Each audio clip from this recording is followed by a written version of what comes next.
One of my favorite elements to the Scream movies is trying to find that needle in the haystack. Who is Ghostface this time around, and why? Who is it? Don't walk away from me! Scream 7 begins filming on Tuesday, January 7th, which is tomorrow from the day that this video is being posted, and the casting director for Scream 7 may have just given us a little bit of information on how they're going to find this entry's Ghostface. Now let's get into the update.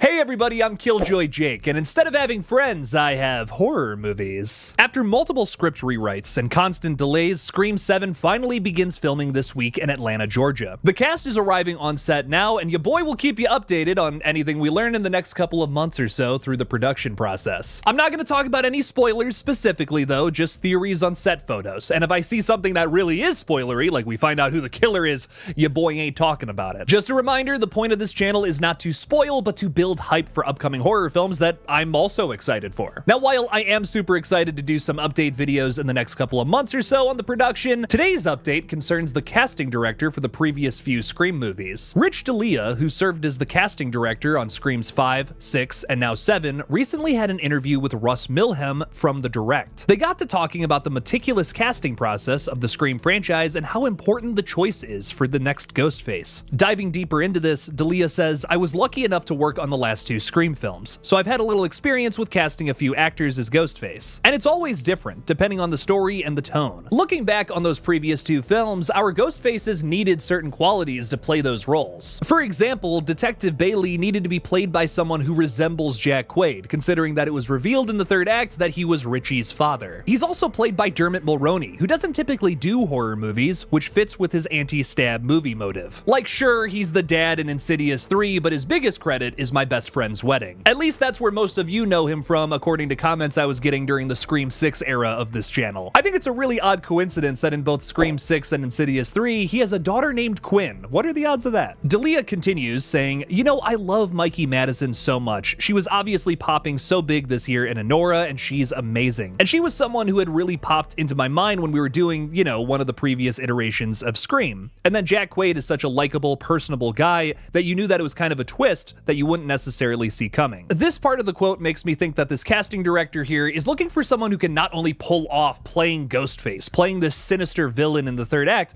but also someone who can hide in plain sight for most of the movie. Someone who seems good on the outside, but holds within them a dark, terrible secret. This works really well for both of our Ghostface actors in Scream 2022, who have played both heroes and villains in the past. I am particularly a fan of Mikey Madison in Quentin Tarantino's Once Upon a Time in Hollywood, where she dies in pretty much the same way as her Scream character in the 2022 film. Fire! Finally, D'Elia concludes with, "So depending on where they fit into the story, or looking at how I can either mess with audience expectations, present a red herring, or, you know, pick someone that you would never expect, Ghostface kind of fits into each iteration of Scream differently. And so you're just looking for however the casting can elevate or subvert the audience's expectations of who that might be." Now, while I absolutely love Rich's casting process here, I feel like the dude might have just showed his hand a bit for this upcoming installment. From this interview, I've gathered that Rich casts people he has a lot of faith in as actors, and who have experience playing different kinds of characters. Using Jack Quaid as an example, he plays one of our main protagonists on the show The Boys, Huey, and also the motherfucker that killed Rue in The Hunger Games. F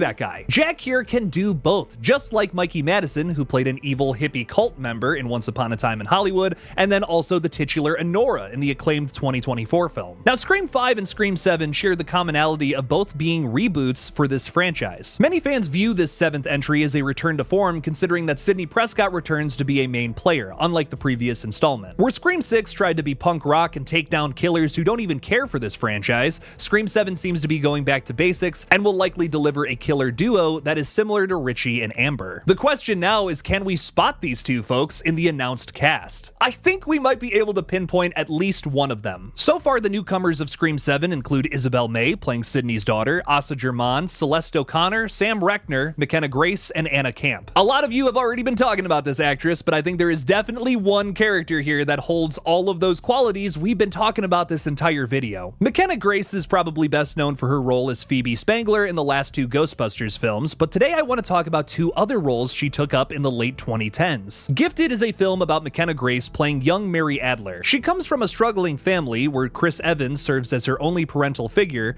yet she's incredibly gifted in mathematics. It's got a Good Will Hunting vibe, essentially. She's clearly the hero in that film, but she would play a dark reflection of this character just a year later in 2018's The Bad Seed. In that film, she is once again the daughter of a struggling father figure, yet she's undeniably the villain. The inciting incident of that film is her pushing her academic opponent off of a cliff, and the killings don't stop there. Both of these films have similar setups, yet McKenna Grace plays two entirely different characters with totally different motives. According to Rich D'Elia's interview comment here, this makes her perfect to play a Ghostface in the Scream universe. She's completely inconspicuous, yet can pull off both sides of the necessary components to a Scream killer. She can hide in plain sight as a seemingly nice friend, maybe to Sidney Prescott's daughter, yet once the third act strikes, she's the one holding the knife. If you weren't already sold on McKenna Grace being our Ghostface this time around from her star power alone, this pretty much seals the deal. Mark my words, she's gonna be the one taking off the Ghostface mask in Act 3 this time around. The updates for Scream 7 are about to get real crazy in the next couple of months, considering that production is just beginning now. I'm gonna be keeping a close eye on any production stills that come out of McKenna Grace, and I'll be trying to deduce who her accomplice is this time around. Before we wrap up today's update video, please make sure to subscribe to this page. We are nearly at 30,000 subscribers, everybody. Let's get there, baby. Are you excited for Scream 7? Let me know your thoughts in the comments below. Thank you for watching. Please subscribe, and as always, don't forget to kill it out there, y'all.